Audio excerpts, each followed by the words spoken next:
the 247th Independence Day of the United States of America. It does feel a bit weird to be marking the 4th of July at the end of August, right on the eve of the Burr months. So maybe I should say Merry Christmas. All joking aside, it is absolutely wonderful to be back in the city of Pines.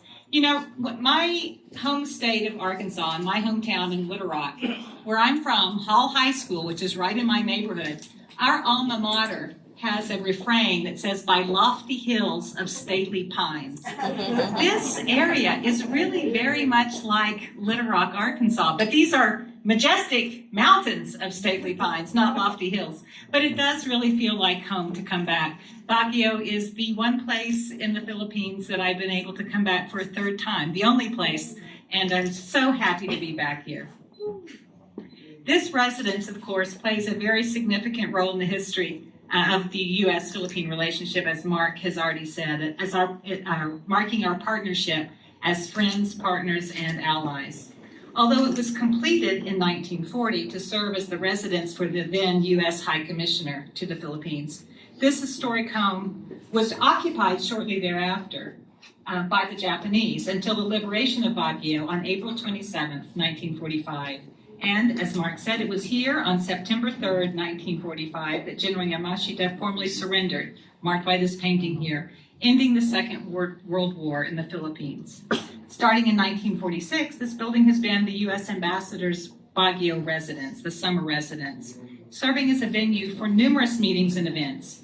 And to further highlight the history of the U.S.-Philippine relationship, we are exploring ways to open this residence to regular visitors. So stay tuned, everyone, for future activities. We're all emerging from the pandemic and we're ready to get restarted.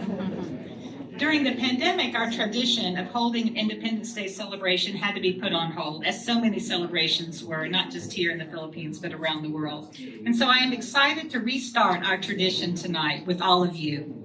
I would like to thank our event sponsors in particular for their support for tonight's gathering. We could not do these events without their generous support and their contributions. They're wearing lapel ribbons, red, white, and blue. So if you see them tonight, please thank them on behalf of the U.S. government for their contributions. And you can raise a toast in their honor as well. These companies employ thousands of Filipinos, many of whom work right here in Baguio. And they are great examples of the U.S.-Philippine relationship as partners in prosperity. Among the many beautiful places in the Philippines, Baguio held that special place in my heart for all the things that I've said about the pines, the warmth of the people, the amazing textiles, the traditions here of the indigenous peoples that go back. And you know, I had an aha moment when I was here a year ago for Baguio Day. The musical performances, the indigenous musical performances and the instruments that are here, that's when I said, aha, that's where this karaoke tradition comes from. I get it now. You know, so it really is amazing, the traditions in this part of the Philippines and all around this great country. While steeped in history, Baguio is also a city that is looking to the future, as noted in this year's Baguio Day theme, Reflections of the Past, Vision for a Resilient Future. And in this regard, American technology companies are thriving right here in Baguio. Companies like Texas Instruments, Mo Controls, both of which have state-of-the-art manufacturing facilities in the city and employ thousands of workers. Business process management companies such as Seidel, Convergys, and Synergy have also made their homes here in Baguio. The U.S. Embassy partners with many cultural and educational institutions in Baguio, including the Baguio Museum, the reconstruction of which was partially funded through the Ambassador's Fund for Cultural Preservation, and St. Louis University, which hosts an American Corner. We will also soon launch, in fact tomorrow in Baguio, an affiliate American space at the Philippine Military Academy. This American space will provide the Academy's cadets with access to the latest in U.S. scholarly resources.